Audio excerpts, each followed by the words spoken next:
Bueno, vamos a comenzar hoy la intervención de nuestro colega y amigo Emilio Bacheto desde Buenos Aires.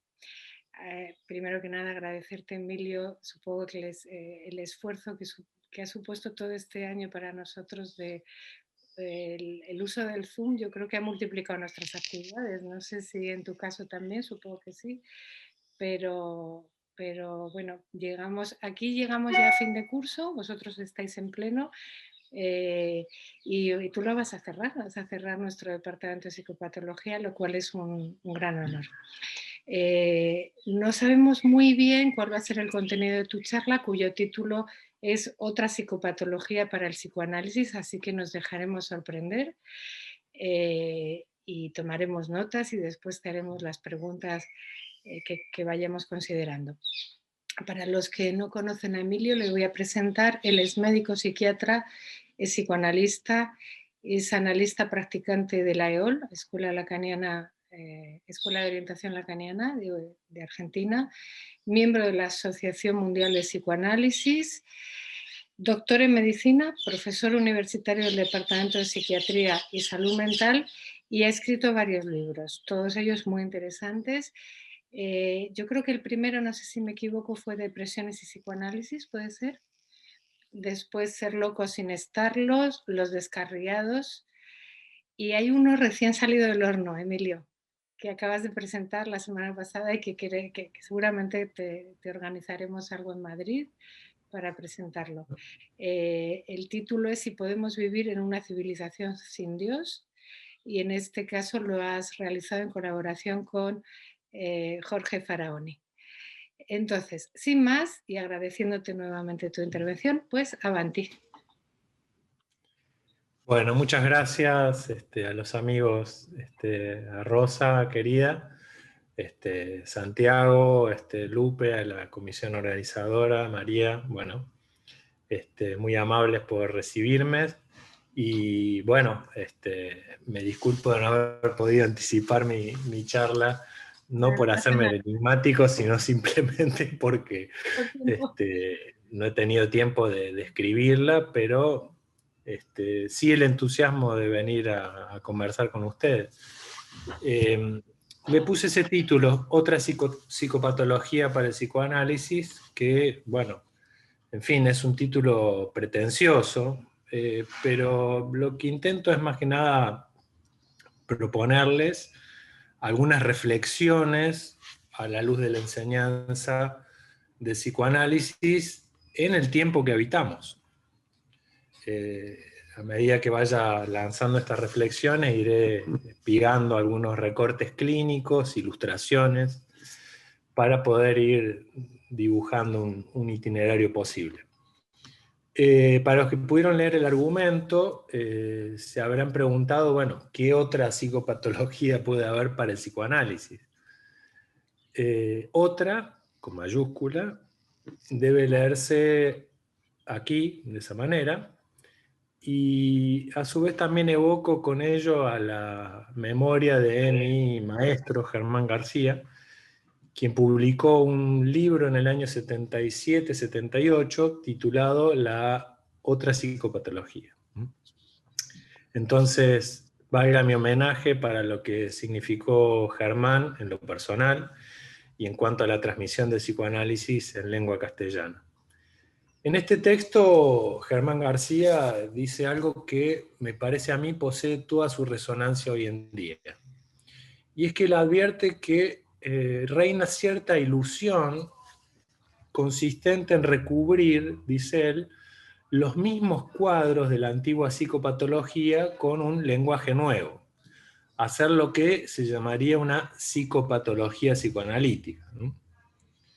Y claro está, no dudaríamos en reconocer que el psicoanálisis de Sigmund Freud realiza un nuevo ordenamiento de las categorías y de los tipos clínicos. Supongo que los alumnos acá han estudiado al detalle todo eso. Y ese ordenamiento de los tipos y de las categorías que realiza Freud es a partir de una rigurosa organización del aparato psíquico, proponiendo también a su vez mecanismos específicos que pudiesen distinguir la neurosis de la perversión de la psicosis. Bueno, todo esto es pensado en virtud de las posibilidades de intervención analítica, es decir, de las posibilidades de lo que después Freud va a llamar la transferencia.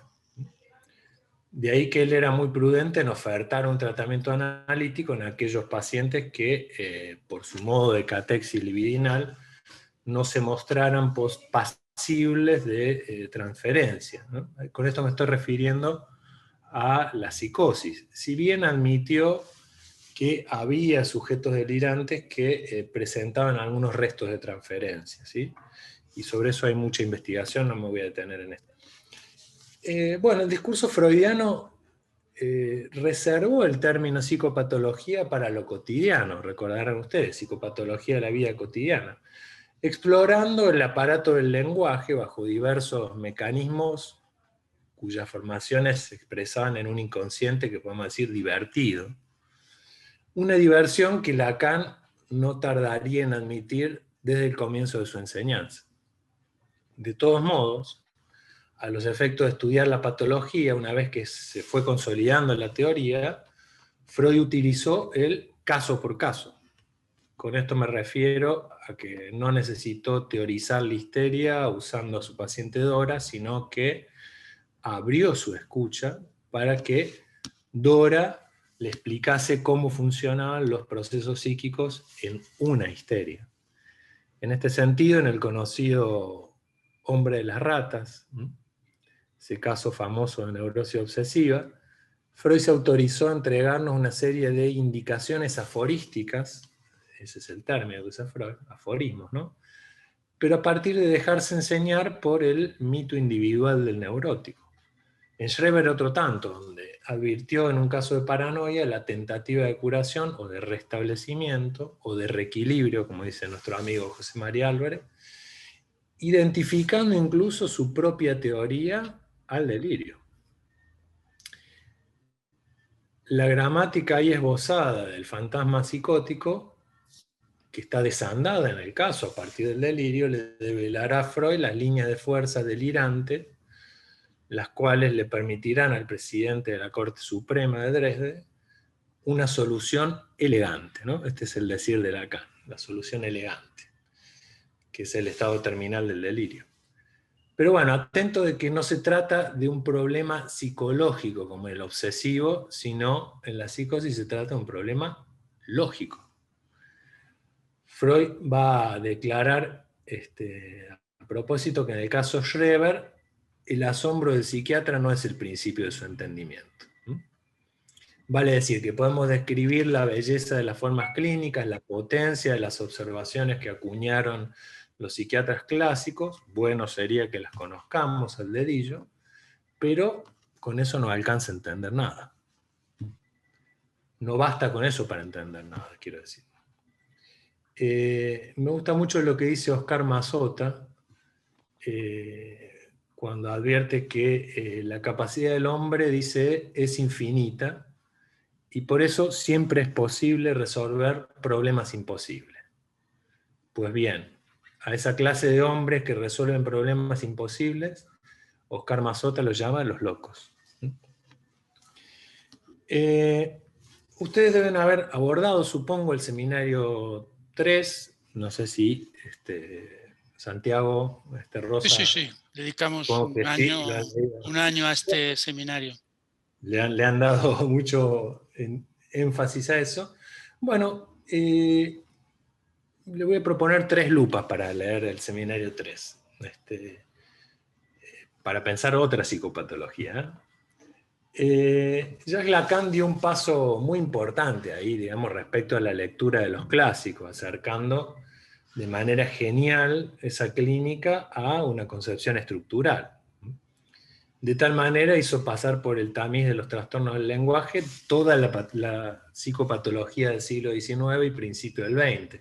Seglas, Clerambot, Neisser, Meyerson y Quercy, Guiraud y otros tantos otros fueron relevados a partir del vínculo establecido entre el hombre y el significante. relación que en la psicosis, como bien sabemos, es a cielo abierto. Por eso conviene, me parece a mí, ¿no?, acercarse, ir y venir cada vez al seminario 3. Es decir, agarrar el 23 y después volver al 3. Agarrar el seminario 20 y volver al 3. Pero les propongo que hagamos este procedimiento, digamos, que no sea dogmático. Dogmático me refiero a lo ya establecido, ¿no? Por ejemplo, se dice que el seminario 3 es un seminario sobre la paranoia, ¿no? Que la psicosis ahí es la paranoia. Desde luego es así. Pero yo me detendría un poco en estos detalles, digamos, cómo podríamos organizar todo el seminario. Dos modalidades de sujeto que quedan ahí esbozadas. Un sujeto activo, que sería el sujeto del delirio, el sujeto delirante. Está bien dicho así porque sabemos que no hay delirios caminando solo por el mundo de las ideas, sino que es alguien que está sujetado al delirio, ¿sí? Hay sujetos delirantes. E incluso hay delirio cuando hay alguien que le cuenta a otro. En este caso, un analista, ¿no? Un delirio. Si no, en la cabeza no hay ningún delirio, no existe eso. Un sujeto activo, y a la par de este sujeto, un sujeto pasivo. ¿Qué sería este sujeto pasivo? Un sujeto parasitado por el lenguaje. Esa es la enseñanza de Clérambault. Sabemos que Lacan exagera un poco al enunciar que fue su único maestro en psiquiatría, ¿no?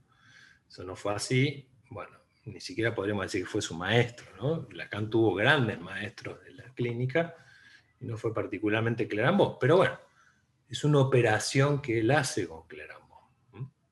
Sujeto activo y sujeto pasivo no son dos sujetos distintos, son el mismo sujeto. La matriz del automatismo mental es la del lenguaje como parásito. O sea, el lenguaje parásito de goce, va a decir Jacques Miller, ¿no? Fenómeno minimalista e inicial en el curso de la psicosis, pero también estructurante de la subjetividad.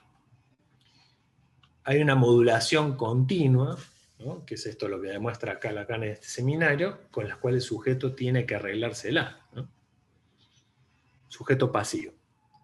Entonces tenemos del lado del sujeto activo alguien que ama, ¿no? Él dice, Lacan tomando a Freud, que el psicótico ama el delirio como a sí mismo, ¿no? Fórmula que habría que dedicarle todo un tiempo también a eso, porque es una fórmula inquietante, ¿no? Sabemos lo que es el amor al prójimo en Freud. Y el sujeto pasivo parasitado por el lenguaje. Avancemos un poco más, digamos, en estas enseñanzas.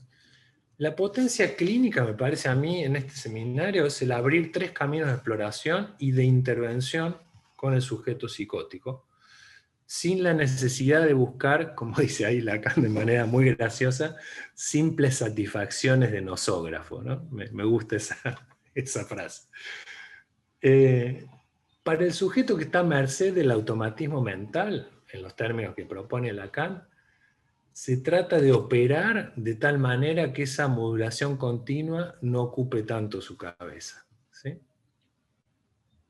Observamos, por ende, que no todos los sujetos aman el delirio como a sí mismos. Y que la intervención, según lo que yo entiendo, digamos, en la lectura de este seminario,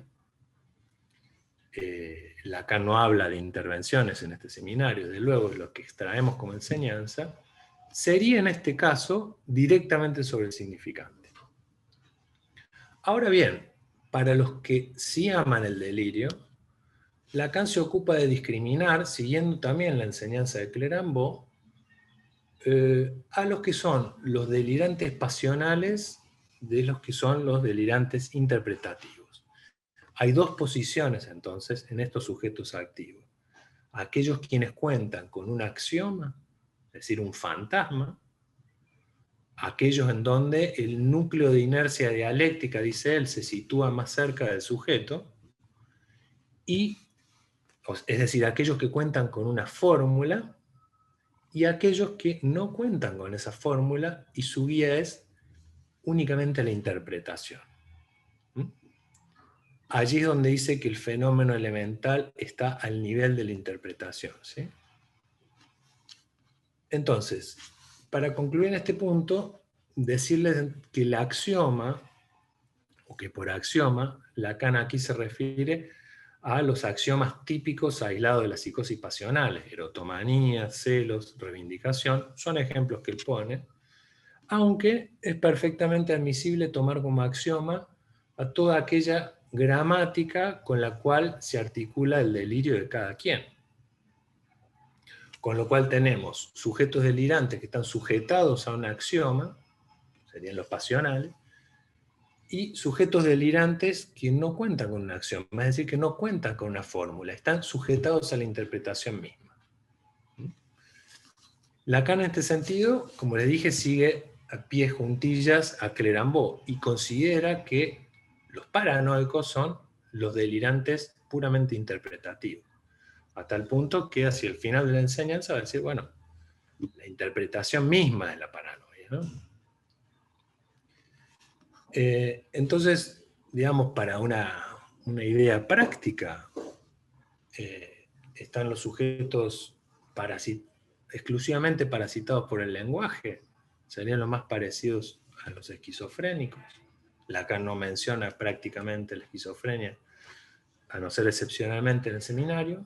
3, aquellos que vienen y nos preguntamos, pero ¿este hombre cuenta con una fórmula o delira sin ninguna fórmula? Y aquellos que exclusivamente interpretan. Entonces, sabemos que en ese axioma fantasmático Freud situaba una gramática de lo que eran los modos de negar la frase yo, un hombre, amo a otro hombre, ¿cierto? Por eso él habla de la paranoia como esa pulsión homosexual rechazada o reprimida, ¿no? Pero bueno, no tomemos como compartimentos estancos, ¿no es cierto? No tenemos simples satisfacciones de nosógrafos.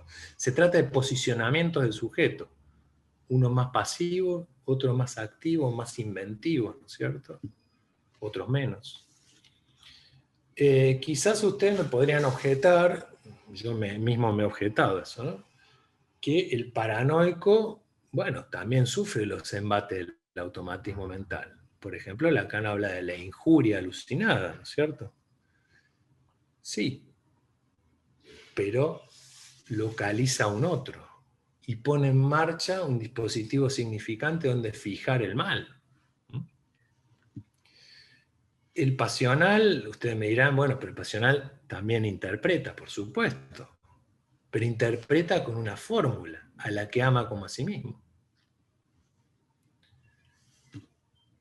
Entonces, es gracias a estas disquisiciones que uno puede poner en práctica las diferentes intervenciones en la transferencia psicótica, por ejemplo, usando los márgenes que da el axioma o evitando la ramificación de la interpretación.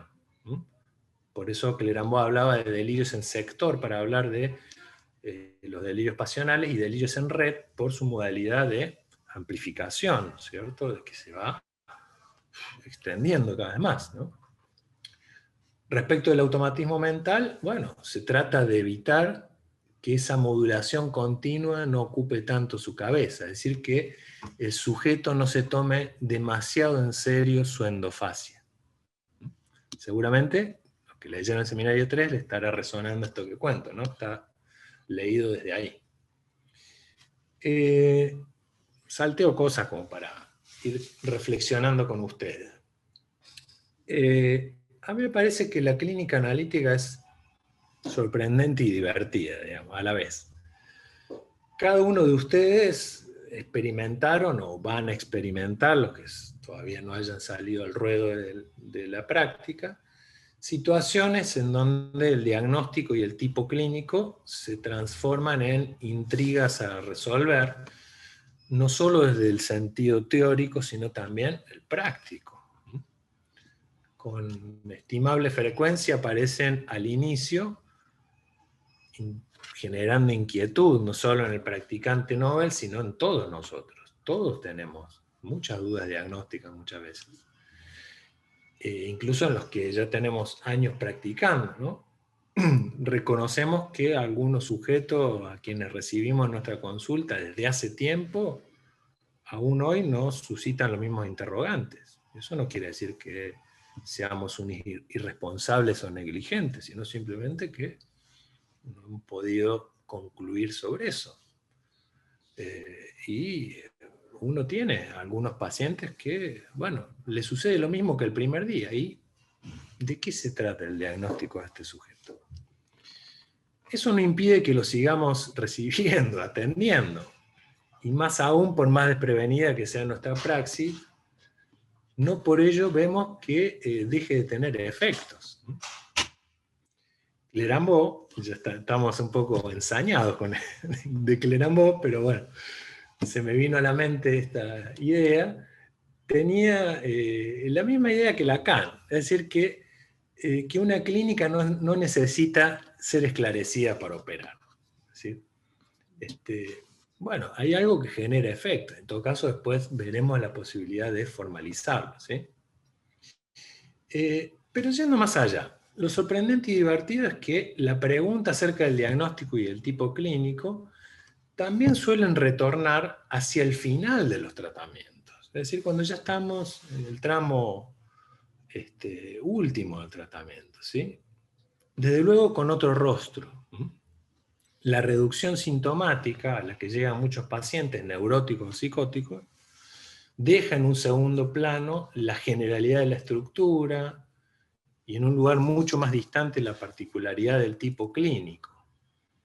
Al inicio, entonces, recibimos a alguien en su absoluta singularidad y vamos organizando nuestra escucha y nos ubicamos en la estructura, en el tipo clínico, como dijimos, y en las diversas clínicas bajo transferencia. Pero desde luego, hacia el final, todo eso asume otro cariz distinto. La dureza del síntoma, enjuagado de sentido y devenido un valor de uso, difumina el interés psicopatológico y otorga vigor a lo que yo podría decir una forma depurada del estilo. Ejemplifico esto. Una pequeña ilustración. Veo a alguien desde hace muchos años, un sujeto psicótico que pasó por varios periodos, aunque lo que ha monopolizado el cuadro desde el principio siempre fue un delirio paranoico. En la actualidad, lo que resta de ese delirio es una sensibilidad, eso así lo llama él. Desde luego que este significante, sensibilidad, arrastra la certeza de que la realidad le concierne, pero no basta con mencionar eso, sino que su sensibilidad es un acento de singularidad. A la vez que sitúa la posición del sujeto, señala su incurable. Hoy, él sabe, gracias a su tratamiento, que de esa singularidad no va a curarse. Y bueno sería, ya que de curarse perdería sus pasiones, según él, su modo de relacionarse afectivamente con el mundo, es otra frase de él. Y así pudo verificarlo, ya que pasó periodos prolongados medicados con neurolépticos y vio cómo a la vez que se disipaba el delirio se sumía en un embotamiento tal que dejaba de ser yo, ¿no? Esto así lo mencionaba él. La máscara depresiva, digamos, tomaba el relevo del delirio, pero esa no era la mayor dificultad, sino que junto con el delirio, la narcosis arrasaba esa molécula de singularidad con la cual él debía maniobrar en su vida. No podría decir que hoy ha dejado completamente los medicamentos, pero sabe cuál es el alcance que deben tener los mismos. De hecho, él va a su psiquiatra y le dice cuándo es el momento de tomarlos y cuándo es el momento de dejarlos. La sensibilidad es el nombre de la decisión singular y es un punto inclasificable, donde este hombre navega en un mundo donde las contingencias se hallan codificadas. Yendo a otro punto, no sé si ustedes conocen o si han leído una conferencia de Jacques-Alain Miller titulada Ironía o Clínica Irónica. Allí él propone una clínica universal del delirio, cuyo punto de partida es la ironía infernal del esquizofrénico. Si hay alguien que sabe ironizar por estructura es el esquizofrénico, ¿no? Pero es Lacan quien advierte que la ironía puede encontrarse en la raíz misma de toda relación social. Así lo dice en respuesta a los estudiantes de filosofía. ¿Cómo es esto? Es que en el fondo no hay lazo social. Cuando nos llenamos la boca del lazo social, en el fondo no hay lazo, no hay instinto gregario. Y más bien todos nuestros discursos son defensas contra lo real. Las clasificaciones, las categorías, los tipos clínicos son defensas contra lo real. Los muros del manicomio, que son los muros del lenguaje, sus calcificaciones, si se me permite el chiste, son defensas contra lo real. No sé si estará aquí presente Florencia Shanahan, pero ella recordará cuando éramos jóvenes residentes y entramos en el hospital neuropsiquiátrico, que mientras transitábamos los pasillos, más o menos despistados, o en las primeras guardias, nos sorprendíamos de la solvencia, o más bien el desdén, con el que los psiquiatras espetaban, este es un esquizo, este es un paranoico grande como una casa, este es una H, en referencia a la histeria. Mientras más seguros parecían, era cuanto más se defendían de la angustia. Lacan, en el breve discurso a los psiquiatras, interpela a los practicantes diciéndoles que el loco los angustia. ¿Y por qué los angustia? Él le da una respuesta, porque el loco tiene que ver con ustedes psiquiatras, y es porque el loco les concierne. Vale decir que en esa declamación transforma, me gusta pensarlo así, al loco como un fenómeno elemental del psiquiatra, es decir, algo que le concierne, como la angustia misma. ¿Y cómo responden ustedes?, le dice Lacan. Bueno, se defienden, como estos psiquiatras del manicomio, ¿no? Se defienden, no solamente con clasificaciones, sino que se defienden comprendiendo. Y como sabemos, si comprenden, no comprenden nada. Porque no hay ningún sentido a comprender, sino más bien se trata de cómo del sinsentido surgen los hechos subjetivos más singulares. Estoy citando de memoria, no es exactamente así la conferencia, pero... Siguiendo entonces con esta clínica irónica, cabe destacar, digamos, que Jacques-Alain Miller diferencia a la ironía del humor. Mientras el humor, dice, se inscribe en la perspectiva del otro, la ironía va contra el otro. Es decir, es el otro tachado. Que en suma va contra la creencia de que habría una comunicación posible. Si ustedes quieren saber qué es un analista, vean un esquizofrénico. Que es alguien que dice, usted y yo no nos vamos a poner de acuerdo nunca. Un esquizofrénico, digamos, tira al tacho cualquier posibilidad de comunicación, incluso precipita la idea misma del sujeto supuesto saber. Es una buena manera de curar la neurosis, ¿no? Al menos curarla del psicoanálisis. Bueno, ahí Jacques-Alain Miller dice algo muy similar a lo que citaba al principio de Germán García, ¿no? Lo dice 20 años después. Si no queremos hacer del psicoanálisis un refrito de la clínica psiquiátrica, debemos hacer una clínica irónica. Es decir, no sindrómica ni psicopatológica, sino irónica. Una clínica fuera de discurso establecido, ¿no? Esta es una frase de Leturdi.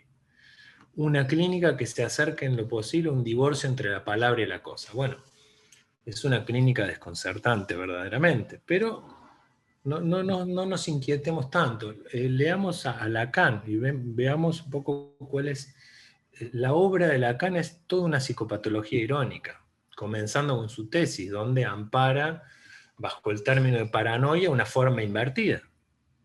Es una paranoia que va contra el sujeto mismo, autopunitiva. También hace de la paranoia un modo de conocimiento, un conocimiento paranoico.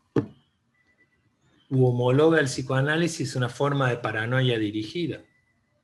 O transforma la histeria no en una patología, sino en un tipo de discurso. A la angustia la va a definir bajo el modo consustancial de la psicosis, como la certeza. O el discurso capitalista bajo el mecanismo de la forclusión que es propio de la psicosis. El yo es definido como paranoico. El cuerpo fragmentado, que es propio de la esquizofrenia, como realidad primaria, conocida ya desde temprana edad en el estadio del espejo. Y en sus últimos años de enseñanza, el Lin Shu va a decir que el psicoanálisis es un autismo de A2. Es decir, utiliza el autismo también para hablar de la práctica misma del psicoanálisis. ¿No? Es decir, son todos gestos irónicos de Lacan, lo cual no quiere decir que tire por tierra toda la enseñanza de los clásicos, pero ayuda a descompletar eso. Es decir, en algún momento toda esa consistencia, todo ese conjunto con el cual nos guiamos y parece que las cosas están sumamente claras, la psicosis y la neurosis, el lugar del padre organizando, digamos así, el binarismo, ¿sí? Nos introduce en una mecanización de la práctica, en un encorsetamiento de los sujetos y una modalidad de la escucha indócil. Es así que a esa psicopatología discontinua y discreta, Lacan opone, sin sustituirla, pero le contrapone, si se quiere también, una clínica continua e interpenetrada, ¿sí? Es toda la clínica de los nudos y demás, que bueno, no entraremos en detalle, pero pensemos un poco en eso, ¿no?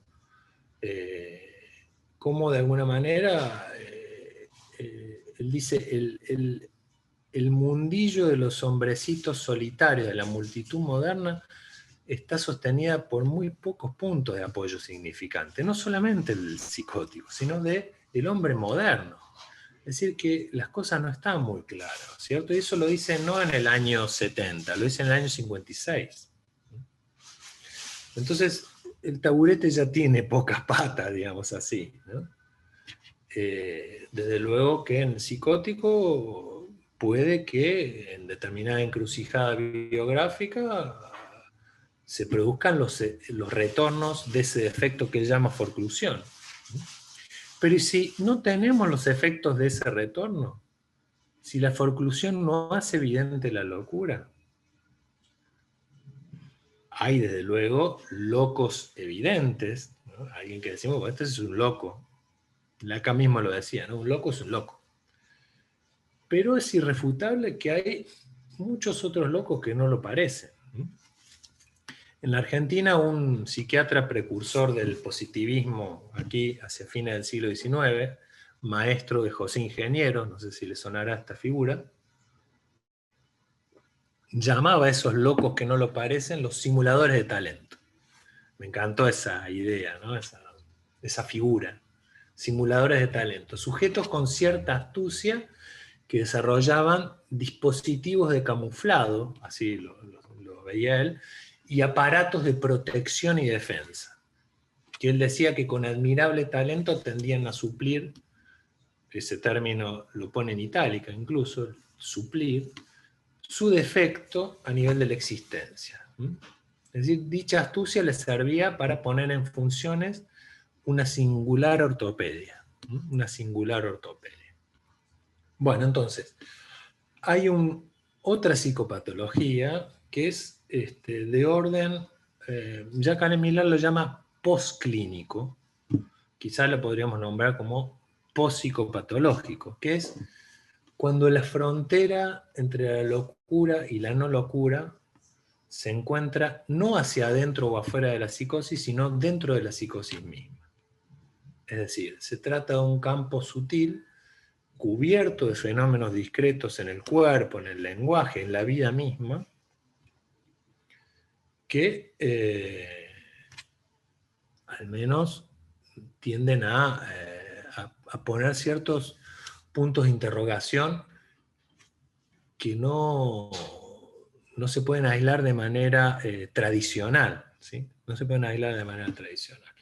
Detengámonos, por ejemplo, en lo que se ha utilizado mucho, se ha hablado mucho sobre esto, sobre el sentimiento de la vida, ¿no? Lo que Lacan va a llamar en los años 50 el sentimiento de la vida, ¿no? En la cuestión preliminar. Él dice ahí que se trata de una pérdida de la juntura más íntima del sentimiento de la vida del sujeto, ¿no? Un desorden ahí, en ese plano, un desorden en esa juntura. Eso son en los años 50. Lacan va a retomar de alguna manera eso más adelante, en los años 70, ya cuando la clínica, con esas divisiones tajantes, neurosis, psicosis, nombre del padre, no nombre del padre, etcétera, conclusión, etcétera, ya no es tan claro. Y él va a utilizar el sentimiento de la vida o el sentimiento como el sentiment, ¿no? El sentido mentiroso de la vida. Eso será en los años 70. A partir de ahí, él habla de la consistencia mental, la consistencia de creer tener un cuerpo que para algunos no es evidente. El cuerpo es algo que se degrada, él dice, levanta campamento, ¿no? Se degrada continuamente, ¿no? Sin embargo, en muchos casos, esa degradación no constituye una fragmentación franca, al modo de lo que sería una esquizofrenia. Entonces, la juntura, fijémonos con esta idea, ¿no? La juntura de la que habla Lacan en la cuestión preliminar, el año 58, 59, momento de la formalización de la metáfora paterna, está dada por el menos fi, ¿sí? Y un efecto que él va a llamar de significación fálica. Mientras que el sentiment, el sentimiento mental, el sentimentalista, que es un término que extrae de Joyce, está dado por la mentalidad, ¿sí? Por esa idea de una consistencia de creer tener un cuerpo, el mismo amor propio, dice Lacan cuando habla del cuerpo. Entonces, esa pasión metafórica, digamos, en esa juntura dada por el delirio, ¿no? En algunos sujetos, no es para todos. Las salidas schreberianas y demás no es un estándar. Hay sujetos que andan por el mundo sin tener que hacer tamaño esfuerzo de sustitución. Más bien andan por el mundo realizando conexiones, desplazamientos, metonimias. Esto lo trabajó muy bien Castanet, ¿no? Hervé Castanet. Y es eso lo que les evita estar del todo locos, ¿no? O bien, a mí me gusta decir que tienen una locura que les permite vivir. Esa me parece una linda fórmula. No se trata de buscar en cada quien cuáles son los puntos de normalidad que pueden adaptarse a los usos corrientes, sino más bien cuál es el tipo de locura que les permite vivir. Es aquí donde la última enseñanza de Lacan tiene todo su interés, ¿no? Está centrado no tanto en la coyuntura dramática del desencadenamiento, en el modo en que alguien enloquece, sino más bien qué le evita a alguien estar loco, cómo alguien evita la locura, cómo alguien a lo Messi gambetea la locura, digamos así, ¿no? Entonces volvamos a esta idea de juntura. La concepción del parletre, que es lo que viene a reemplazar el inconsciente freudiano, no nos vamos a meter con eso, no tiene sentido, sino más bien entendamos que es una generalización de esa juntura. Que esa juntura no es algo dado, sino que es algo a inventar, que es la tarea del bricoler, ¿no? Tenemos que hacer algo con esos restos, con esos pedazos de construcciones y destrucciones, como decía Lévi-Strauss, ¿no? Tenemos que hacer un todo con esos restos de acontecimiento. Entonces no pensemos que eso es a partir de armar en pedacitos el cuerpo desarmado del esquizofrénico, sino que cuando ya no es tan elocuente, sino cuando se trata de algunas piecitas sueltas, de algunas cosas que no están en su lugar, de alguien que mantiene un funcionamiento pero que es endeble o enclenque, decimos, Branlin decía Lacan en el Seminario 21, pero que no por ello se desarma, ¿no? Bueno, muchas veces no se trata de que tenga que encontrar algún complemento, sino quizás hay sujetos que tienen que encontrar un buen agujero. Les cuento un caso, acá sí, y después me dirán los compañeros cómo vengo con el tiempo.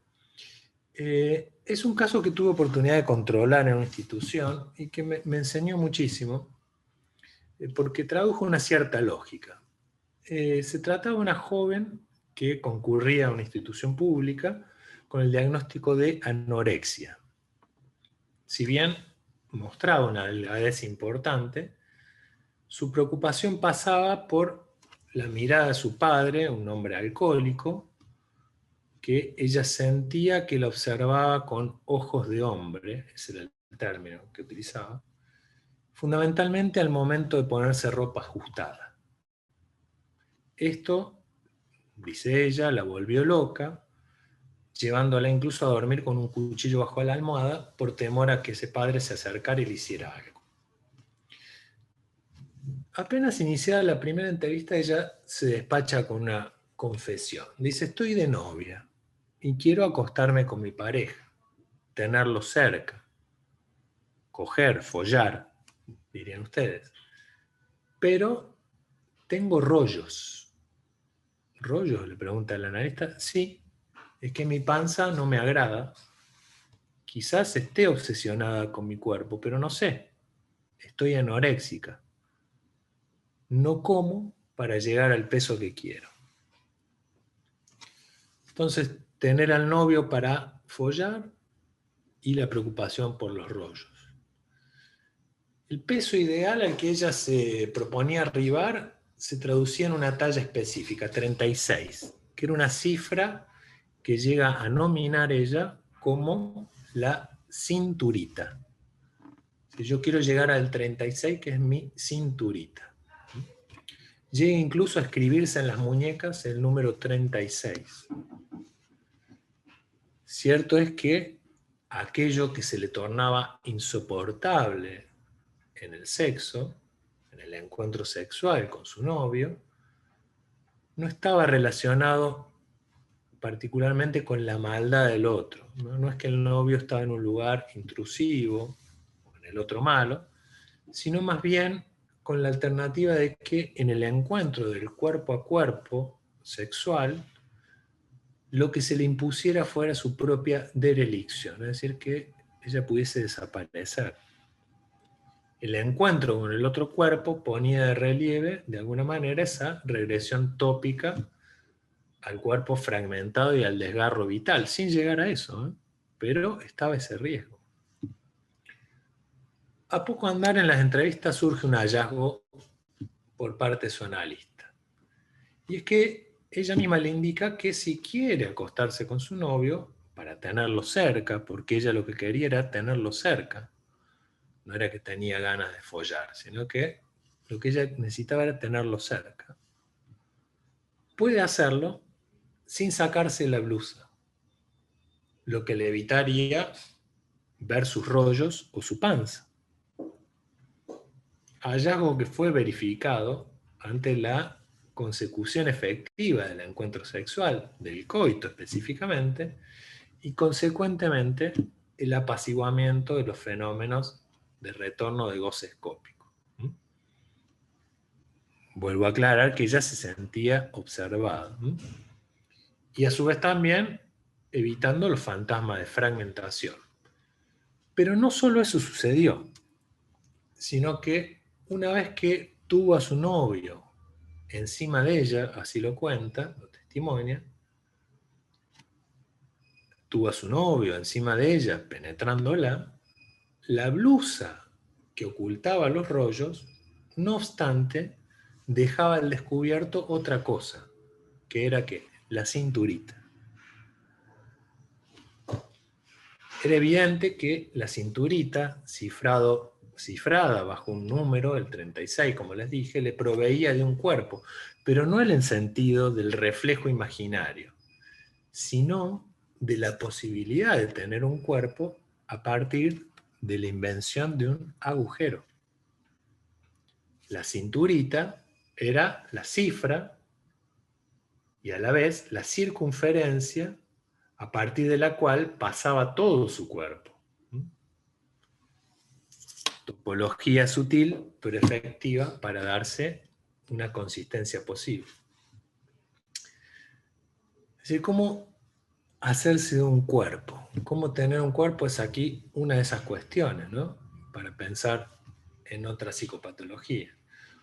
¿Cómo hacerse un cuerpo cuando éste se degrada, se deshace? O en el otro extremo, ¿cómo hacerse un cuerpo cuando el peso el peso de la pura gravedad o el peso de las palabras no han podido extraerse y se solidifican?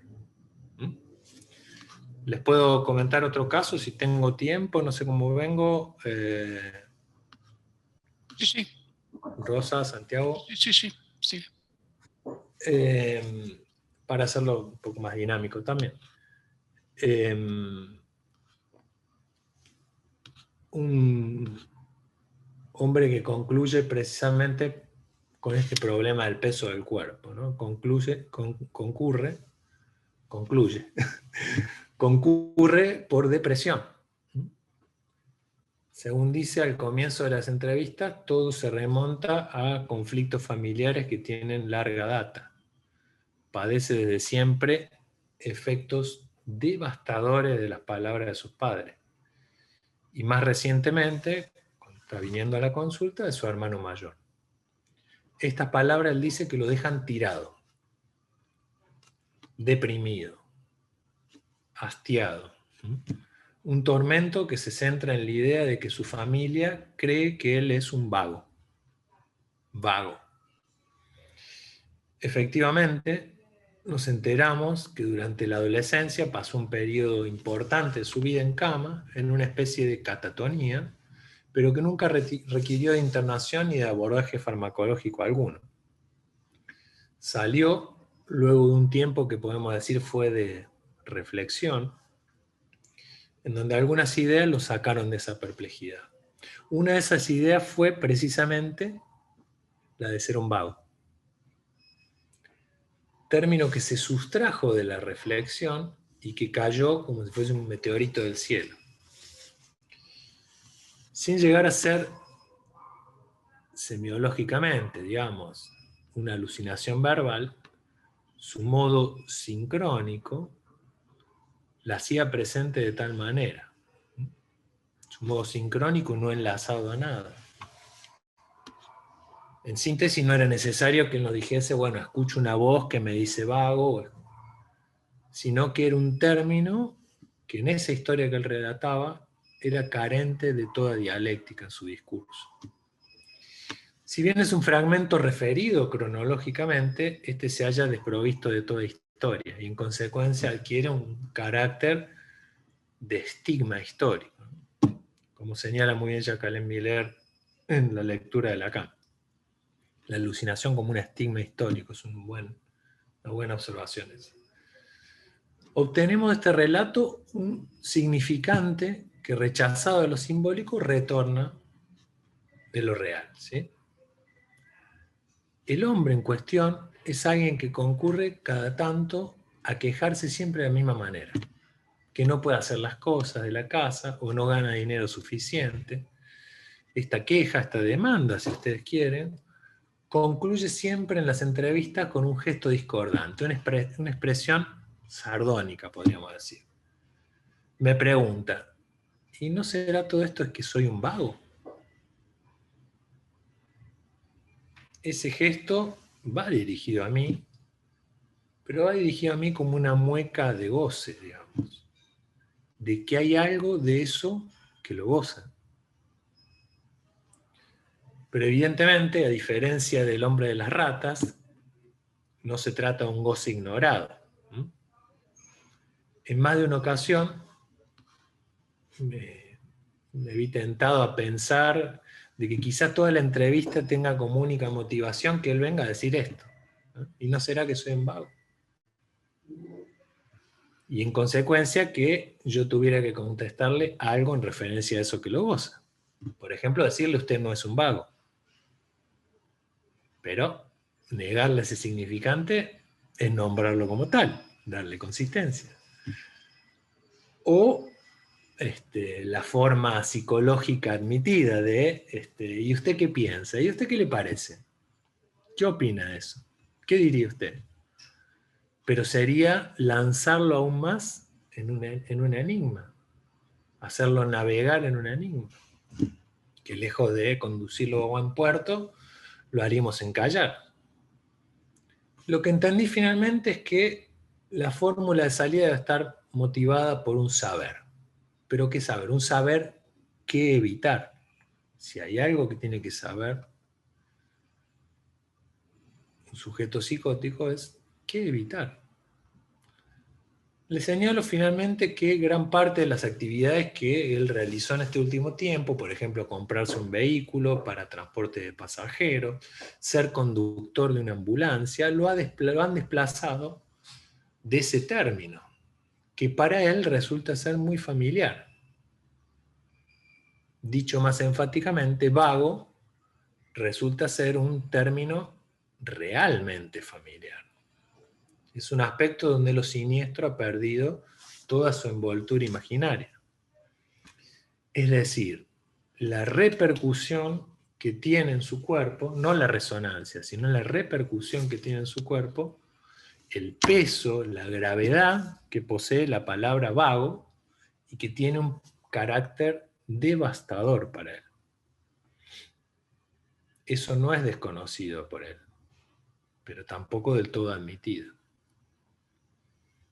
Podríamos conjeturar, y en función también de qué es lo que ha pasado después, que la lengua, como dice Lacan todo junto, esa resonancia, situada más bien en un ao, ¿no?, ha sido traducida al lenguaje como vago, es decir, mediante la injuria. Y eso ya tiene un carácter de respuesta, porque si bien no ha construido un delirio, él salió con esa idea, ¿sí? Y le proveyó también de un armado particular del cuerpo, porque salió y empezó a dedicarse también al atletismo, salió de esa catatonía que les comentaba de la adolescencia y empezó a dedicarse al atletismo y a correr y a hacer actividad física. Da un testimonio abierto del choque de ese real traumático de la lengua con el cuerpo hablante, ¿sí? Pero en este caso, ese choque no es como en el neurótico, ¿sí?, sino que tiene efectos de peso específico, ¿sí? Es decir, algo que lo detiene, lo hunde. La amenaza de esta derelicción que decíamos en el otro caso anterior, aquí se genera, que se genera aquí, perdón, le implica tener que construir un recubrimiento de eso. Finalmente, en función de este trabajo que hemos venido haciendo con él, pudo desprenderse de toda la dependencia familiar, laboral que tenía, sobre todo con su hermano, y lograr cierta independencia económica como conductor de una ambulancia, ¿sí? Ahora, en la actualidad, me mira, se sonríe hacia el final de la entrevista y me canta diciendo vao, vao, ao, ao, ao. Para tomar un poco los efectos de la lengua y el peso específico que tiene en su cuerpo. Para concluir un poco, cuando pienso en otra psicopatología, entiendo cómo no se trata de un recubrimiento de una lengua con otra, como decía al principio, sino más bien cómo surge un discurso, es decir, cómo surge el discurso analítico de la práctica misma del psicoanálisis. Una práctica orientada por el síntoma, donde cada uno deberá servirse, como dice Jacques Alain Miller, hacia el final del seminario 23 en las notas, cada uno deberá servirse de su pretendida minusvalía psíquica, para lo mejor y para lo peor, sin aplastar, dice él, su relieve bajo un common sense. Me gustó esta idea de minusvalía psíquica, que está entrecomillada, ¿no es cierto? Porque me hacía pensar un poco a esta historia más local, argentina, ¿no? De lo que decía Ramos Mejía, estos aparatos de defensa mental, como él lo llama, o también lo dice como suplencias de extraordinaria aplicación en los simuladores de talento. Pero todo eso no debe reducirse a una mera ortopedia, ¿no? Lo cual sería el common sense, sino a una solución singular. Es decir, cómo producir un abrochamiento entre un significante y un aspecto fragmentario de goce en el ser hablante. Una nueva conexión, puesto que la articulación nunca está a priori, sino a posteriori. Dice Miller, la articulación es pragmática y hasta disfuncional. Bueno sería que pueda generar al menos un encuentro con un analista, un acontecimiento o al menos una invención. Bueno, yo dejaría aquí para que podamos conversar. Creo que estuve justo una hora y charlemos, me parece lo más interesante. Muchas gracias, Emilio. Ha sido muy interesante y a mí se me ha hecho corto, la verdad. Quiero decir, has estado una hora, me ha sorprendido. Se hizo bastante ameno. Así que bueno, Santiago quería comentar alguna cuestión y luego vamos a ir abriendo también. ¿Está Florencia Zanaga? Vamos a ir abriendo un poco la sala. Bueno, brevemente un pequeño comentario para introducir la conversación. Te agradezco mucho este despliegue epistémico y clínico que has hecho en una hora, que nos ha mantenido todo el rato muy atentos. Yo al menos no me he aburrido nada. Has tocado muchos elementos, en realidad, pero me ha gustado el estilo.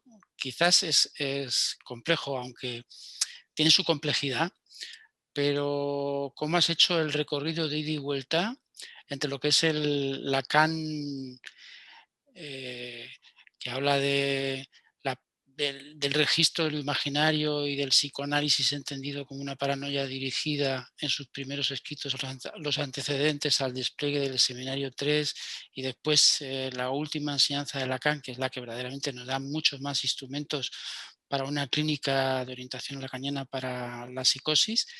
Y me ha gustado mucho cómo has ido yendo y volviendo, tomando esas piezas para dar una perspectiva que creo que es central. Es un poco el trabajo nuestro en el Departamento de Psicopatología, que es que no se trata de una psicopatología psicoanalítica, como has dicho desde el principio. O sea, es evidente que tenemos que conocer los clásicos, tenemos que conocer los tipos clínicos, y eso los estudiamos, que los psicoanalistas tenemos que tener un conocimiento de todo ese saber.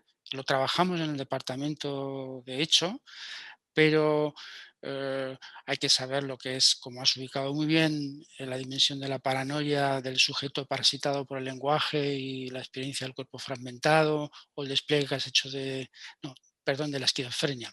El despliegue que has hecho de la paranoia como la dimensión interpretativa, para ir al final a comentar de una manera muy interesante estos casos de soluciones elegantes.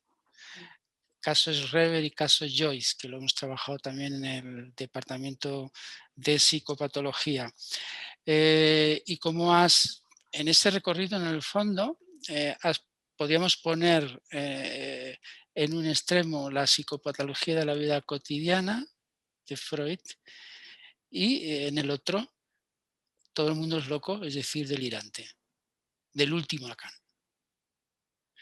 Y tomando el último Lacan, todo el mundo es loco, es decir, delirante, pero lo que ocurre es que no todo el mundo es loco de la misma manera. Y entonces ahí se trata de la finura clínica y de una clínica orientada por la singularidad y del caso por caso. Y todo esto nos plantea la potencialidad de la última clínica de Lacan, sobre todo a partir de los años 70 con la topología de los nudos.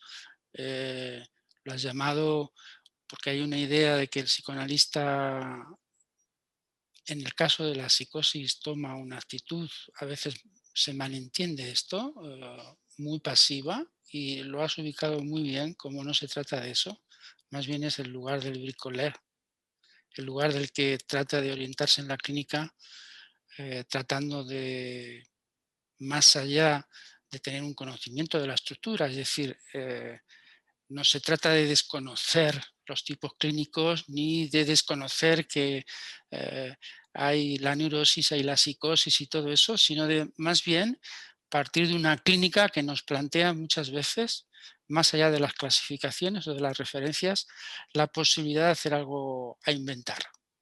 Un nuevo bricolaje entre el lenguaje y el goce, y es un detalle de a operar en cada caso. Entonces lo has ilustrado con 2 casos clínicos que me han parecido muy importantes. Te quiero preguntar una cosa, porque me ha llamado la atención cómo has hecho el paralelismo cuando has planteado la cuestión de la reducción, una clínica orientada por la cuestión de la reducción al síntoma. Una clínica orientada por el síntoma, que es la clínica de orientación lacaniana. Pero en el caso, esto lo vemos muy bien en los testimonios de los AES o los análisis que han ido muy lejos. En esa clínica, obviamente, se trata de ir al núcleo real del síntoma, es decir, al núcleo que está por fuera del sentido.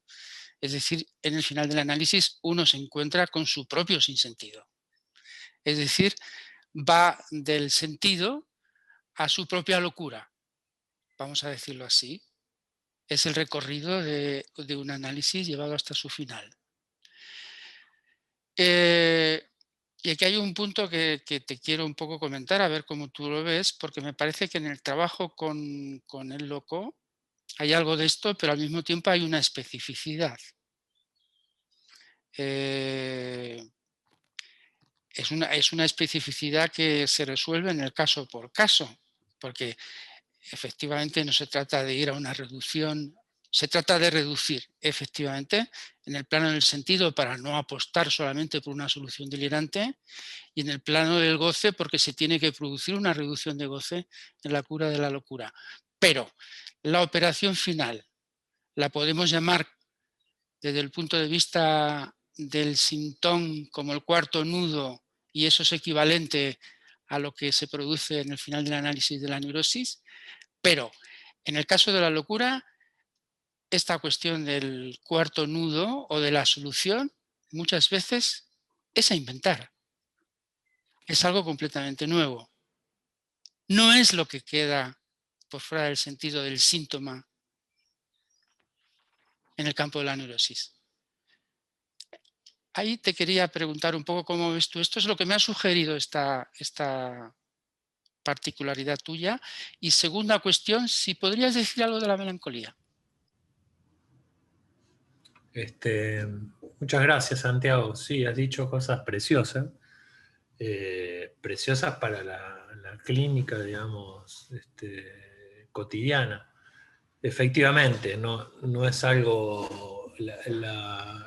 son dos, es una lectura comparada que viene muy a cuento, la de el final de un análisis y los testimonios de AE y lo que podría ser una reducción sintomática en un caso de psicosis, digamos. Y no son lo mismo, claro, efectivamente, hay una especificidad. Creo que la respuesta estaba en lo que vos mismo enunciabas, ¿no? Es a inventar, y lo otro es a reducir, simplemente para encontrar, hallar al menos esos trazos, esa letra en la cual se ha producido la matriz de goce de cada quien, ¿no? Desde luego. Ahora, lo que a mí me resulta inquietante, digamos, escuchando sujetos psicóticos y de mucho tiempo, digamos, cómo hacia el final, digamos, cuando ya el delirio, digamos, la pasión delirante ya se ha apagado, ¿no? En muchos, en otros no, por supuesto, cómo queda un punto de sinsentido singular con el cual el sujeto se las arregla más o menos bien y anda más o menos bien en el mundo. No es que eso sea algo maravilloso, sino que, por eso me gustaba Un lo de sedimento del Millet, delirio, dice se podría decir. que un minusválido, ¿cómo? Como una especie de sedimento del delirio. Claro, viste que Seri Cabra decía, bueno, el paranoico al final se resigna, ¿no? Era la etapa final del paranoico. Pero, claro, más bien con esos sedimentos me gusta también, esa floculación, digamos así, pero en una matriz de sinsentido. Mira, me lo dijo mejor un paciente ayer. Me dijo, mire, lo que yo aprendí acá es que él siempre sufrió de digamos, un aparato de influencia. Lo que yo aprendí acá que todo esto que ellos hacen no se dan cuenta que no tiene ningún sentido. Y yo le dije, es eso no tiene ningún sentido. Efectivamente. Entonces yo no me ocupo de eso, me dijo. Que sigan ahí locos por ahí. ¿No?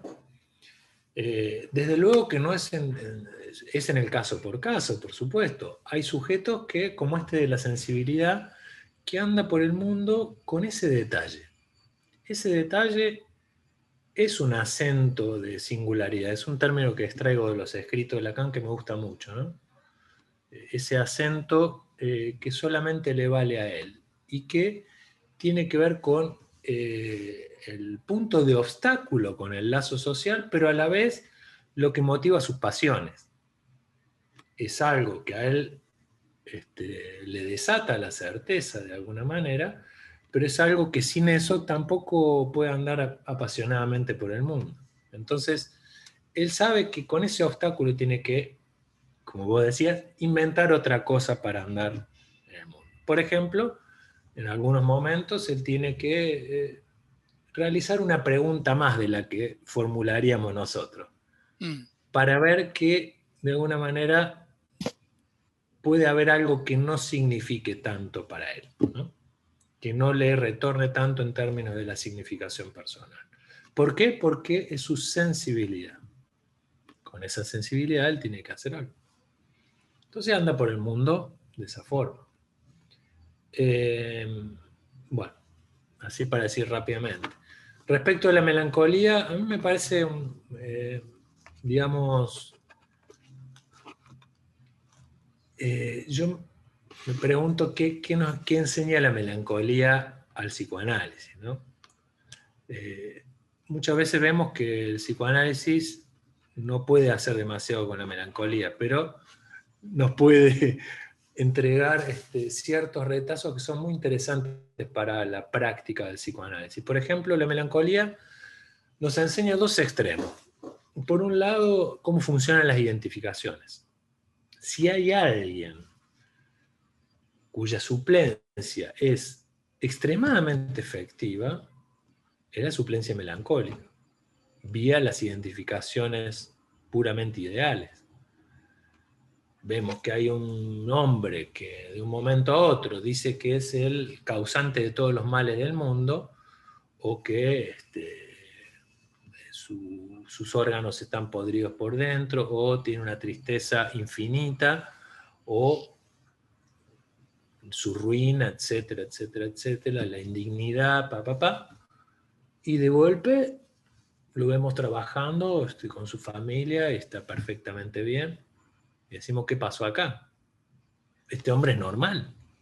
A tal punto que genera discusiones en el campo del psicoanálisis. Porque dice, bueno, la melancolía la deben haber escuchado. ¿Es una psicosis o no es una psicosis?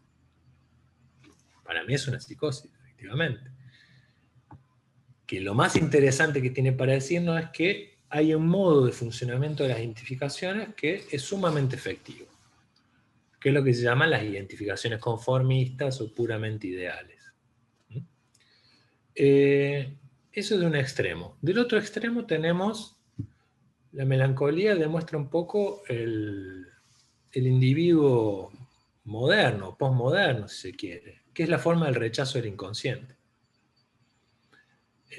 Lacan, para ejemplificar la melancolía, no utiliza las categorías clásicas, utiliza dos elementos, en algún momento, no importa, no vamos a hacer algo exhaustivo sobre la enseñanza de Lacan en la melancolía, pero él habla del pasaje al acto y el dolor de existir. Son los dos elementos que aísla de la melancolía. Son elementos un poco extraños, porque uno diría que no son propiamente del tipo clínico melancólico. El pasaje al acto y delirio y dolor de existir están en todas las estructuras, digamos así. No hacen el diagnóstico del tipo clínico, ¿de acuerdo? Freud, cuando define la melancolía, la define de una manera muy, muy precisa, pero muy lacónica, ¿no? E incluso es muy extraño lo que dice Freud en Duelo y Melancolía, porque él dice, bueno, la melancolía cuyo tipo clínico todavía no ha sido del todo aislado, 1915 es Duelo y Melancolía. Sí, es sí. Extraño. A esa altura ya se había dicho casi todo sobre la melancolía, está bien. Después vendrán los fenomenólogos y demás, pero estaba muy bien caracterizada la melancolía. Es un poco irónico Freud también ahí. Bueno, pero yendo un poco al tema del rechazo del inconsciente, lo que da cuenta un poco de la melancolía también es cómo se manifiestan las formas del rechazo del inconsciente. Eso tiende a enseñarnos muchas cosas, sobre todo para nuestra época. Probablemente el individuo de esta época sea el individuo melancólico, no por la tristeza, sino por el rechazo del inconsciente y por el uso de las identificaciones conformistas. Son dos elementos muy melancólicos de la época, digo así rápidamente, ¿no? Para pensar un poco, diríamos una época melancólica. Muchos casos que vemos que llegan a nuestras consultas tienen de entrada una posición de mucho rechazo del inconsciente y una prevalencia exacerbada de las identificaciones conformistas. Bueno, esas identificaciones conformistas muchas veces son de una gran utilidad para algunos sujetos psicóticos. De hecho, Lacan habla de eso, incluso ya desde la familia, ¿no? Dice, bueno, ese conformismo superficialmente asumido con el cual el sujeto evitaba la eclosión del delirio. O sea que ahí nos está dando las claves de que habría un modo de organización narcisista vía las identificaciones que evitarían la eclosión de la psicosis. ¿No? Todo lo que después se ha estudiado vía las personalidades premelancólicas, ¿no es cierto? En Tellenbach, en Krauss, etc. Habla un poco de eso, ¿no? La sobreidentificación, etc. Entonces, a mí me parece un campo fascinante la melancolía, pero yo no sé si de mucha eficacia para el psicoanálisis. Por algo Lacan no se metió con la melancolía. Dio muy pocas cosas y las observaciones que tuvo sobre la melancolía en ningún caso habla de lo que es lo más conspicuo de la melancolía, que es el delirio de culpa, de ruina y de indignidad. No habla de eso. ¿Por qué? Porque a diferencia del paranoico, el delirante melancólico es aquel que es un irresponsable. O sea, no ama el delirio como a sí mismo, no está sujetado al delirio. No es alguien para que ese delirio se sirva de eso, no le sirve ese delirio. ¿Sí? Yo no acuerdo con cuál es Soler que dice, bueno, el melancólico, los antidepresivos detienen la respuesta delirante que sería el modo de restablecimiento vía el delirio del melancólico. De ninguna manera, si es un delirio que no sirve para nada. Acá mismo pensaba eso. No lo dice, pero es evidente que Lacan pensaba en eso, porque nunca se mete con el delirio. A no ser cuando habla de síndrome de Cotard, pero bueno, eso es otra cosa, para hablar del deseo.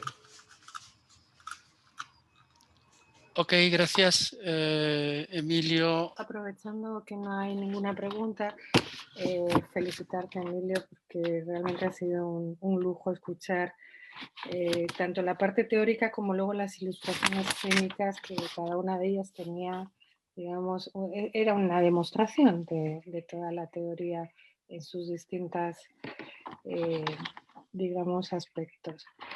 Nada, ¿podrías decir un poquito más, como ahora está de moda este asunto de la escucha indócil y la escucha dócil? Sí, yo creo que tenemos, acá en Buenos Aires sobre todo, tenemos un gran problema con la... No, no tenemos un gran problema. Yo tengo una observación crítica, digamos, respecto de la enseñanza universitaria, en el sentido de que produce modos de escucha, digamos, eh, bajo grillas, donde entra el psicoanálisis, digamos, como una modalidad teórica también organizada por estancos, digamos, y bueno, porque la formación acá académica sigue siendo escolástica. Es el tipo de adquisición del conocimiento. Entonces, Sin embargo, Emilio, a nosotros muchas veces se produce... nos da mucha envidia porque en la universidad enseñáis a Lacan, enseñáis a Freud. Aquí para nada, absolutamente no, nada, no existe. claro. Entonces, si uno, bueno, no, también tampoco me refiero, ¿no?, a la facultad en sí misma, ¿no? Vamos a decir el discurso universitario, si matizamos un poco esa observación mía. Soy un poco hiperbólico, exagerado, pero vamos a decir el discurso universitario. A veces congela un poco la escucha y vuelve también muy, muy mecánica la práctica. Eso era a lo que me refería con una escucha indócil, ¿no? Bueno, ¿cómo hacerse dócil a eso? Sería cómo hacerse dócil a las respuestas sintomáticas. Es decir, que alguien pueda no entrar fácilmente en un casillero. Cuando se dice de la psicosis ordinaria, nosotros acá la decimos psicosis actual. Bueno, Miller pegó el grito en el cielo porque dijo, bueno, no puede ser que sea el refugio para todas las ignorancias, la psicosis ordinaria. Se empezó a utilizar apasionadamente como una categoría, es decir, fue reabsorbida por el discurso universitario. Y en realidad, la psicosis ordinaria, las psicosis actuales serían aquellos sujetos que por su extrema singularidad, que por la invención que tienen a cuestas, que ya la traen consigo, empujarían a una clasificación que solamente los integre a ellos mismos, a ellos solos. ¿Se entiende? Sí, sí. Serían clasificables, pero solamente para uno solo. A mí me gustó jugar un poco con el libro de Moreau de Tours, que se llama Los Excéntricos, es un libro de finales del siglo XIX, donde él marca individuos, dice él, con un giro muy singular del espíritu, también, ¿no? Locos que no lo parecen, tipos que si se volvieran locos no nos sorprendería, pero tienen una astucia singular que hace que no se vuelvan locos. Él los llama los excéntricos. ¿Pero qué quiere decir los excéntricos? Son los que existen a las clasificaciones. Siempre se sitúan por fuera de las clasificaciones. Y no es que no sean clasificables, porque él los termina clasificando, pero los termina clasificando uno por uno. Entonces yo diría, este es el hombre de la sensibilidad. Este es el hombre de la cinturita. Esta es la chica de la cinturita. Este es el vago.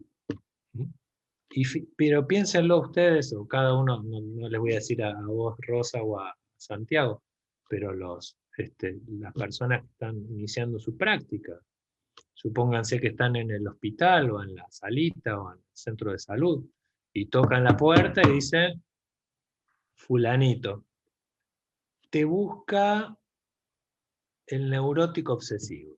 Uno dice, bueno, pero, a ver, tengo 5, 6, 10, 20 neuróticos obsesivos, pero, che, decimos acá, te busca el hombre de las ratas, es uno solo. Te busca el de la sensibilidad, o te busca la chica de la cinturita. Eso pasa en la clínica habitualmente, nos ha Además, pasado. hay que transmitirlo desde los inicios. Nosotros en el módulo clínico del NUCEP, eh, que los propios alumnos presentan su práctica de cualquier tipo, ¿no? Práctica de escucha, pero desde distintos ámbitos. Me parece que una cosa que por lo menos para mí es fundamental es enseñarles a elegir un título y que el título capte eso, la mujer de la cinturita, el hombre de la sensibilidad. Y, y- y bueno, a lo mejor a ellos les parece un poco baladí tener que, pero han entrado y realmente me he encontrado en estas últimas clases que he dado del curso con unos títulos extraordinarios, extraordinariamente acertados porque habían captado el punto, la molécula de la singularidad, como tú has dicho. Y eso se puede aprender, bueno, ni siquiera hay que tener 1000 años, es poner la escucha verdadera, 1000 años de práctica y de ver, es Dijiste la palabra clave. No hay peor cosa que la experiencia clínica. sí, sí, No sí, hay peor cosa. claro, Yo me doy cuenta de que cada vez que adquiero más experiencia me vuelvo más débil mental, me vuelvo más enfermo. sí, O sea, tapo mis oídos. sí, Entonces, me dedico muchísimo tiempo muchísimas horas a supervisar casos en hospitales y ahora de manera virtual, pero viajo a los hospitales y estoy con los residentes para dejarme enseñar. Yo pagaría por estar ahí, claro, claro. porque aprendo de ellos, Sí, sí, sí, es aprendo a destapar mis oídos. No hay verdad. peor cosa, vos lo dijiste de manera muy precisa. ¿Qué experiencia clínica? ¿Qué locura es esa? Sí, se nota a veces con los casos que presentamos los que estamos en la parroquia, que están tan armados, pero tan, que realmente no pillas la frescura que obtienes en estas otras presentaciones, ¿no? Hay palabras pedidas. Si los miembros de la comisión, Beatriz, Rodrigo, Antonio, ¿queréis comentar algo o preguntarle algo a Emilio? ¿Se me Sí, oye? si queréis ir pensando algo, Beatriz o Rodrigo, para intervenir después o preguntar. Un par de Antonio. comentarios. Lo primero, bueno, me ha gustado mucho todo el recorrido que haces entre esta oscilación permanente, ¿no?, que atraviesa toda la clínica de la psiquiatría y también del psicoanálisis, la propia enseñanza de Lacan, ¿no?, entre este momento discontinuo, que sería una clínica, por así decirlo, más dimensional, más del caso por caso, donde se acoge cada caso en su singularidad, y el momento discontinuo, que sería la clínica más categorial, más del diagnóstico estructural, y cómo esta oscilación se produce en la diacronía de cada cura. Efectivamente, esa es una experiencia que yo también tengo, ¿no? Cuando recibes al paciente en la primera entrevista, lo recibes en su pura singularidad, eh, tienes que trabajar con la angustia de no saber, de cómo ubicarlo en las distintas categorías diagnósticas. Hay un momento en la cura donde vas clarificando la posición subjetiva del paciente, pero al final, cuando llevas mucho tiempo con el paciente, te olvidas del diagnóstico y el paciente tiene su nombre propio, ¿no? Como tú dices, es el paciente del vago, o es el paciente, como tengo yo un paciente que quiere que lo adopte, o es la paciente que siempre me pide que le invite a café. Eso me parece que es verdad que es como que uno tiene que aprender a desaprender lo que sabe del paciente, porque las categorías diagnósticas, aparte de ofensivas, a veces son una muleta que nos impide caminar, ¿no? Pero quería hacer también un comentario que me ha gustado sobre el segundo caso clínico que planteas, ¿no? El señor que te pregunta si no será él un vago, porque me recuerda mucho a lo que se desarrolla en el libro La psicosis ordinaria, que tuvimos la ocasión de tratar en una comisión de lectura en este departamento, sobre todo en su tercera parte, en la parte que se dedica a la neotransferencia. Bueno, básicamente lo que viene a decir ahí es que la práctica del análisis en la psicosis debe pasar necesariamente por la creación de una la lengua de la transferencia. Y eso es lo que permite la instauración de lo que se llama en el libro la neotransferencia en la psicosis, ¿no? Y bueno, la lengua se dice ahí que es aluvionaria, ¿no? Está hecha de los aluviones acumulados en la historia del sujeto, con los malentendidos, con las creaciones singulares, neológicas, como en este caso parece, de cada paciente. Es un sedimento, por así decirlo, de las huellas dejadas por el otro, ¿no? No sé qué expresión de Miller has usado en este caso, el estigma de su historia, ¿no? Entonces, la lengua de la transferencia, además, es diferente en cada caso. Es decir, cada psicótico tiene la lengua de la transferencia. Si no hay una la lengua de la transferencia, si no hay muchas. Y no sirve para comunicarse. Entonces, la pregunta que se hace el texto sería cómo es posible establecerse un diálogo a partir de la lengua del paciente. Y plantea dos alternativas. Una alternativa que sería más la alternativa de la escucha dócil, quizá, como decía Rosa, y es que quizás el analista tendría que ubicarse en la posición de aprender la lengua del paciente. Es decir, el analista tendría que aprender a aprender la lengua particular del paciente. Y eso permitiría de alguna forma, en el esfuerzo que hace el paciente por elaborar la lengua y transmitirla, localizar algo del goce del paciente. Y una segunda posición, quizás más activa, es la del analista, que le pide al sujeto un esfuerzo de traducción, de traducir la lengua que él trae a la consulta. Entonces, me llama la atención porque efectivamente, como en esta viñeta clínica, no sé en qué posición te sentiste más, si aprender la lengua del paciente o si la palabra vago es un esfuerzo que hace el paciente por traducir esta formación casi neológica al ámbito de la comunicación contigo. Es muy buena tu pregunta, Antonio, ¿no? Sí. No veo aquí tu nombre. Yo siempre tuve alguna duda respecto del diálogo con la lengua del paciente, sin entrar en un delirio de a dos, ¿no es cierto? En un delirio compartido. Siempre me resultó un poco forzado ese capítulo, digamos. Si bien es muy sólido, digamos, y cristaliza enseñanzas de pacientes y de sujetos que han sido beneficiados, digamos, por ese tipo de práctica de psicoanálisis, me resultaba un poco forzado el hecho de hablar la lengua del paciente. En todo caso, lo que uno puede hacer es hacerse receptor dócil de la lengua del paciente para, como bien vos dijiste, localizar algo de eso. El problema con el vago sí, efectivamente, es una traducción al lenguaje de la lengua, pero que lo sabemos con el diario del lunes, digamos así, hacia el final, cuando él reduce esa palabra a un gesto más chistoso y donde eso ya no tiene el peso injuriante y alucinatorio que tenía esa palabra, ¿sí? Que es curioso, porque no es que él sintió una voz o que se le vino una voz de vago, casi que hubiese parecido que fue una ocurrencia de él, ¿no es cierto?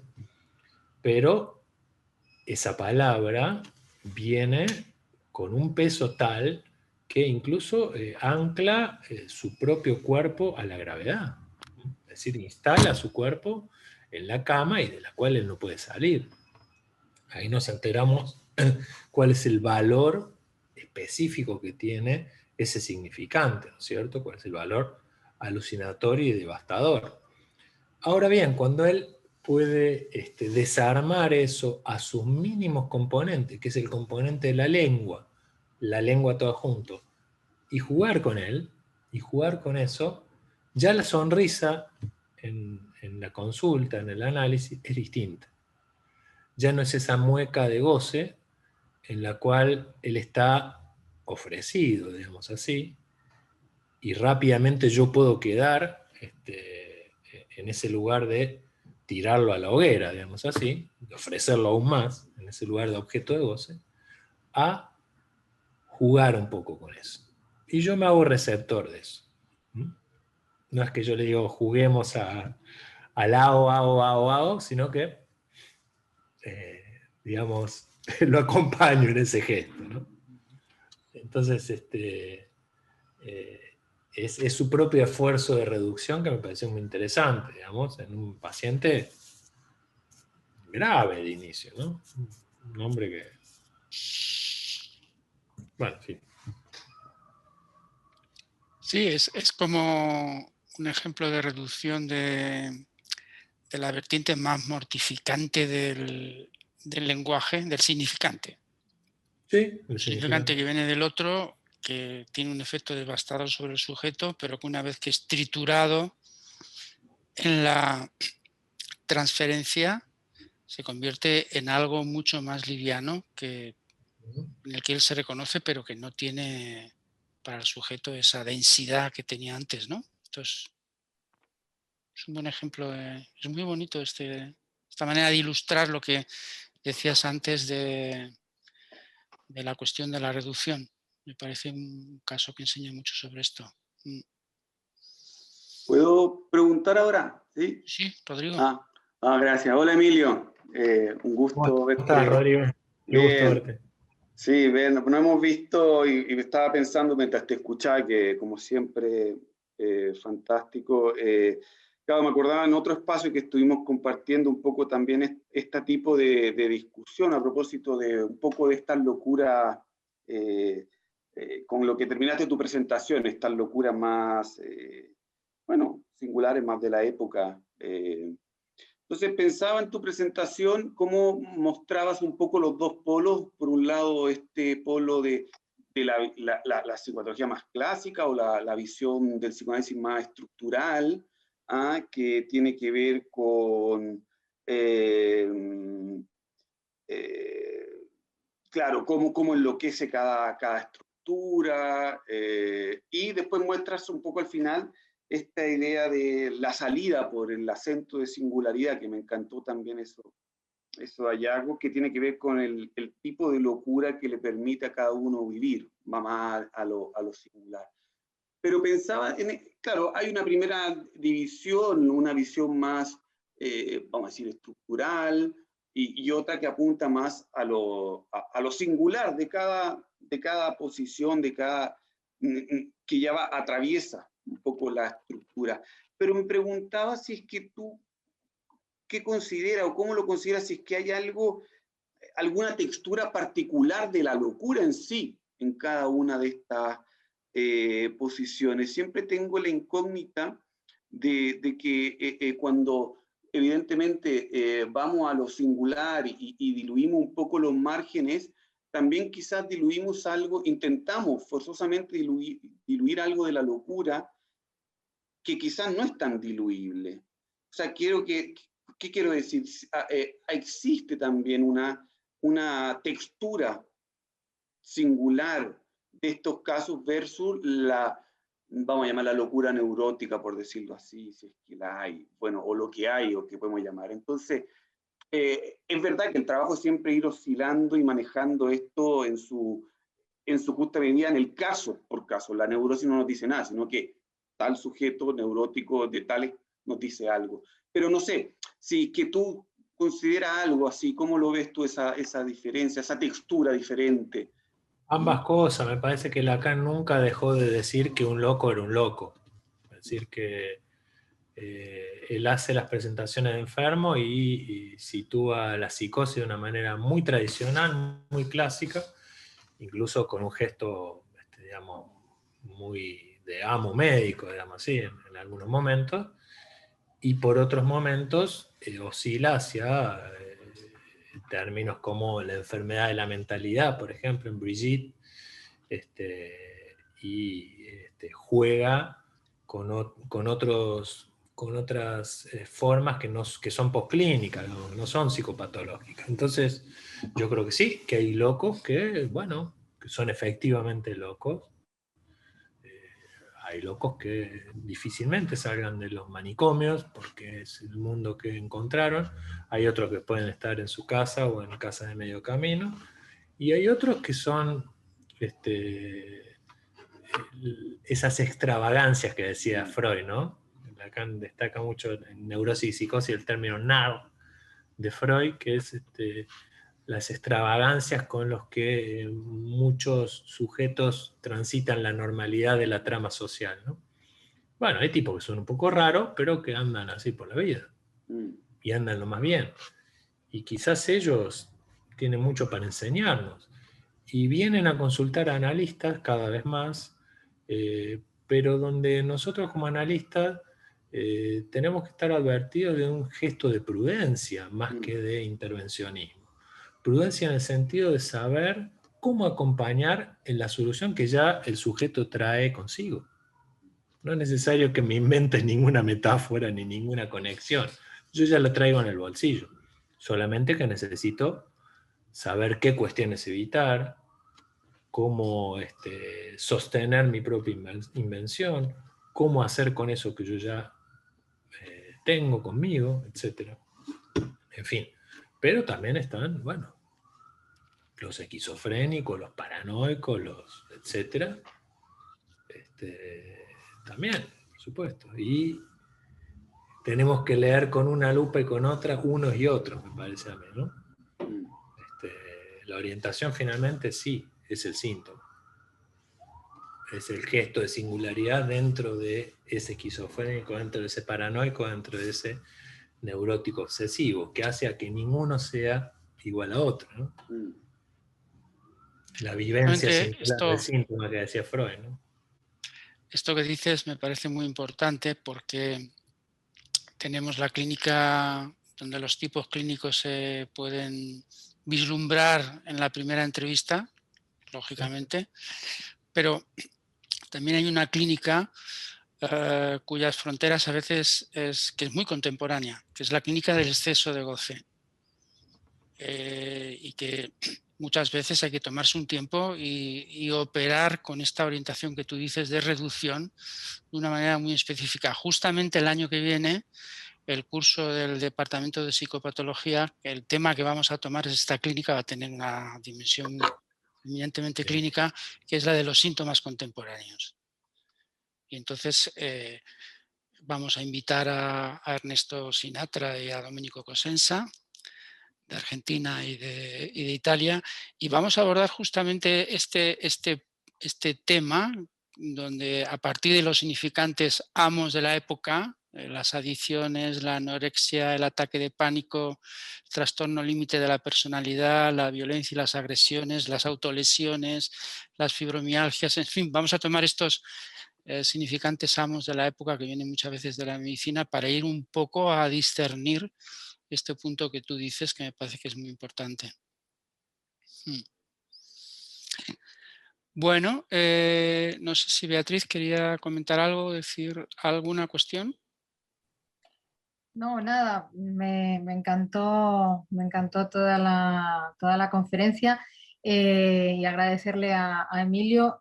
Únicamente me perdí un poco al principio cuando hablabas de los 3 caminos para explorar y operar con respecto a la cuestión, al seminario 3. Yo escuché 2, no sé si los puedes volver un poquito a comentar, tal vez. Perdón que me desplazo porque tengo ¿Tienes problemas de conectividad. pizarra? Ya estoy aquí. Ahí voy. Sí, perdón que no te pude escuchar porque tenía... No, que me perdí un poquitito al principio cuando hablabas de los 3 caminos para operar y para explorar con respecto al seminario 3 y yo escuché 2, no sé si los podías volver a repetir un poco. Sí, uno podría uno podría distribuir la lectura del Seminario 3 en tres, yo decía tres lupas, ¿no? Uno es el automatismo mental de Clérambault, otro es el fenómeno de la interpretación y otro es la fórmula, ¿sí? El axioma. La diferencia entre el axioma y la interpretación es tomado por... los tres son tomados de Clérambault, digamos así, ¿no? La diferencia entre la fórmula y la interpretación es la diferencia entre los delirios interpretativos y los pasionales. Y una tercer lupa, digamos, es el fenómeno del automatismo mental. Ese fenómeno del automatismo mental es inherente a todo, digamos. Bueno, todos los sujetos estamos parasitados por el lenguaje. Eso es lo que demuestra Lacan utilizando, y esto es lo importante ya con lo que venía diciendo Santiago, utilizando la idea de Clérambault, la ideología mecanicista, como metáfora, dice Lacan. O sea que hay que utilizar los clásicos no de forma canónica, sino más bien de forma irónica, verdaderamente. Entonces él dice, bueno, esa metáfora mecanicista es el significante, pero Clérambault nunca habló ni del significante, ni siquiera de la lingüística, ni nada, era un mecanicista extremo, como Lacan mismo reconoce, ¿no? Entonces, de ahí él extrae, él dice, el texto subjetivo y las virtualidades de creación de un sujeto sobre eso, ¿no? Parece muy interesante la operación que él hace ahí, ¿no? No de forma, digamos, de veneración de los clásicos, sino más bien extrayéndole el jugo y utilizándolos, volviéndolos un valor de uso, ¿no? Cuando dice, bueno, la enfermedad de la parafrenia imaginativa de Kraepelin es la enfermedad de la mentalidad. No tiene ni pie ni cabeza eso, pero él está haciendo una operación, digamos, política, está trasladando un clásico de la psiquiatría como Kraepelin a un invento irónico que es su idea de la mentalidad, ¿no es cierto? Que es la idea esta del amor propio, de la consistencia corporal, de la idea de un sentido mental, ¿no es cierto? De la mentira que puede permitirnos nuestra propia existencia, de alguna manera, y la existencia de nuestro cuerpo. Muchas gracias, muy interesante esto de la clínica irónica, verdaderamente. Muchas gracias. ¿Sí? Bueno, no hay, a ver, no hay palabras pedidas, estamos sobre la hora. No sé si Rosa, ¿quieres comentar alguna cosa? Pues nada, volver a agradecerle. Hemos tenido un cierre buenísimo. Tuvimos una buena apertura y un buen cierre, así que ¿qué más podemos desear? Emilio, muchísimas gracias.